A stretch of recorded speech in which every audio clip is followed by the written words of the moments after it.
A criação tem como uma das suas finalidades a multiplicação, a fecundidade. Qual é o sentido disso para nós hoje? Vamos falar um pouquinho sobre isso na Palavra de Deus.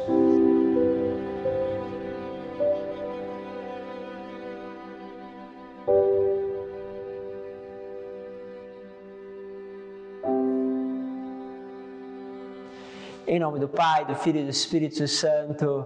Amém. Vamos seguindo com o nosso caminho dentro do livro do Gênesis, aprofundando naquilo que Deus tem nos pedido. Vamos falar mais uma vez da dinâmica, então, da criação.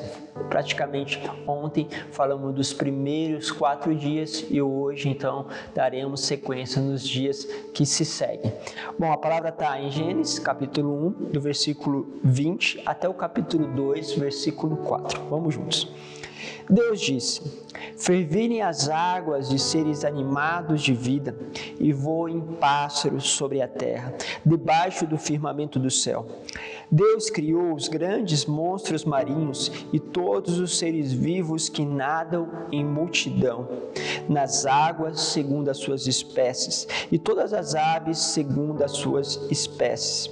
E Deus viu que era bom, e Deus abençoou, dizendo: sede fecundo e multiplicai-vos, e enchei as águas do mar, e as aves se multipliquem sobre a terra. Houve uma tarde e uma manhã, 5º dia. Deus diz: produz a terra seres vivos, segundo as suas espécies, a de animais domésticos, répteis e animais selvagens, segundo as suas espécies. Assim se fez. Deus fez os animais selvagens, segundo as suas espécies, os animais domésticos, segundo as suas espécies, e todos os répteis do solo, segundo as suas espécies. E Deus viu que era bom. Deus disse: façamos o homem à nossa imagem e segundo a nossa semelhança, para que domine sobre os peixes do mar, sobre as aves do céu e sobre todos os répteis que rastejam sobre a terra. E Deus criou o homem à sua imagem, e a imagem de Deus ele o criou. Homem e mulher os criou. E Deus abençoou e lhes disse: sede fecundo e multiplicai-vos, e enchei a terra e submetei-a. Dominai sobre os peixes do mar, sobre as águas do céu e sobre todos os animais que se movem sobre a terra.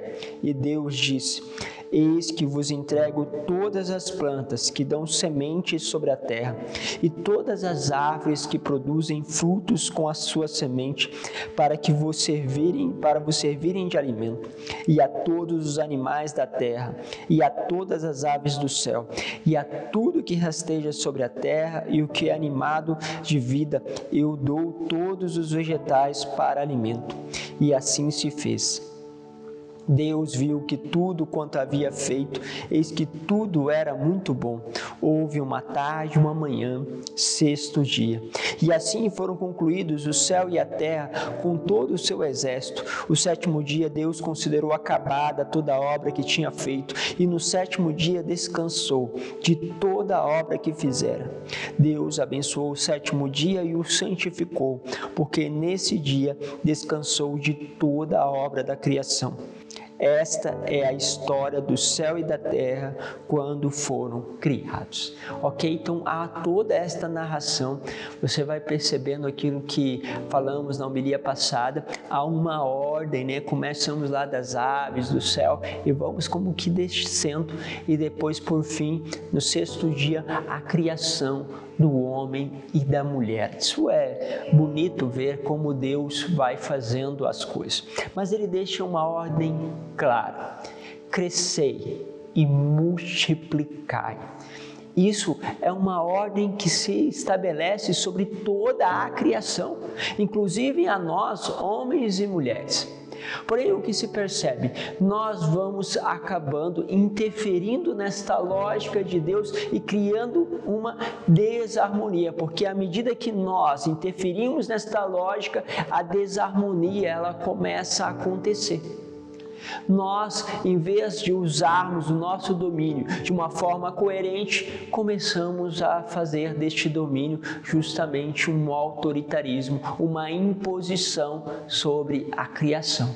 Por isso, quando nós eliminamos uma espécie, quando nós eliminamos lá o macho, uma fêmea de qualquer dessas espécies, nós estamos contribuindo para que a multiplicação não aconteça. E por isso nós vamos ter esses animais que vão sendo extintos justamente por maioria delas intervenção no homem, que vai justamente impondo-se sobre esta criação, estabelecendo o seu querer e não pensando naquilo que é a harmonia que Deus traz.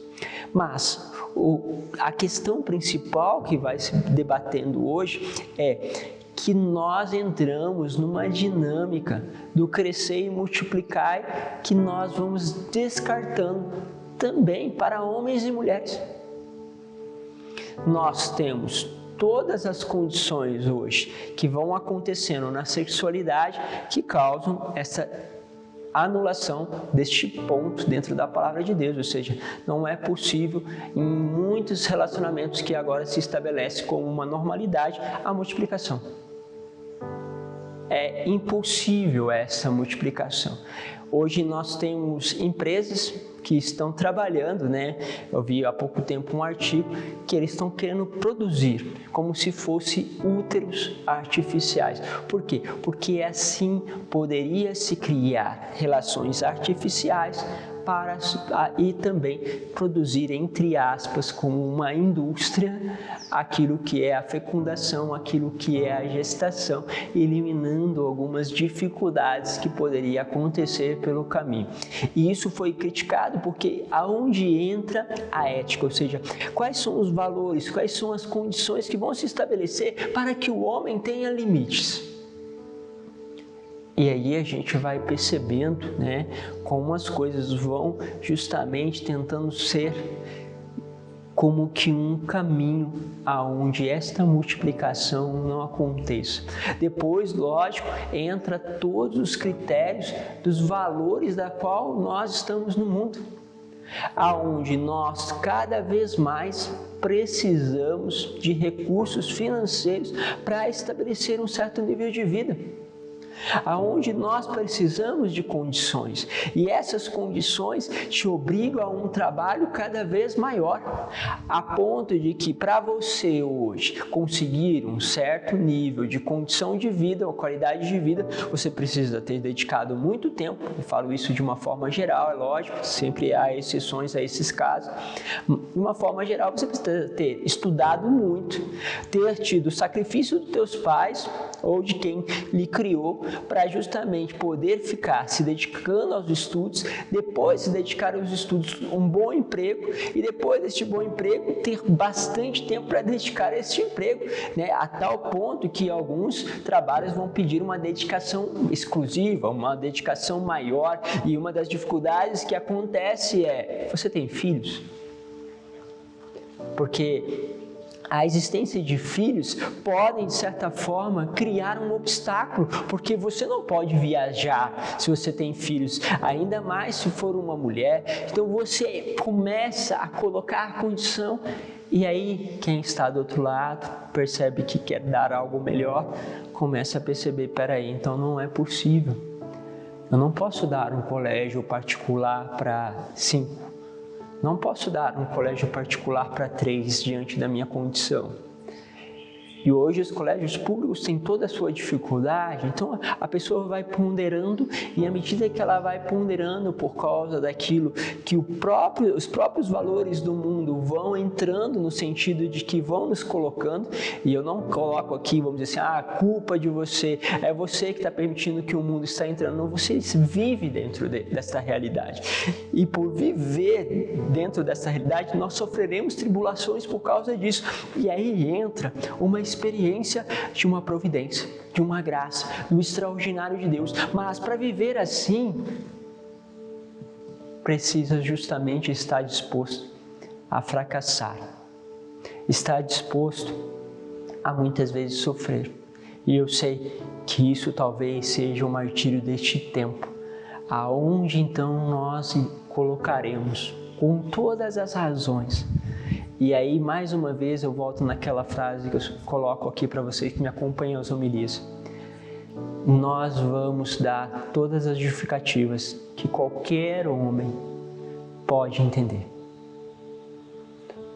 A grande diferença é quando as pessoas se tornam homens e mulheres espirituais, porque o que eles fazem, o mundo não vai entender. As atitudes que eles tomam não são atitudes que um ateu possa entender. E eu diria até que muitos ateus que estão na igreja, porque tem muito ateu na igreja, ou seja, muita gente que professa a palavra, fala da palavra, mas quando a palavra vem na prática, coloca um pé atrás. Quando a palavra precisa ser vivida no concreto, volta para trás, porque realmente não é fácil ser cristão. Não é fácil. Deus não nos prometeu o caminho mais fácil. Nos prometeu um caminho de cruz. Mas ao encontrarmos este caminho, Ele prometeu graça extraordinária. Mas não será fácil. Por isso, nós somos constantemente desafiados a crescer e a multiplicar. E será como nós temos vivido isso.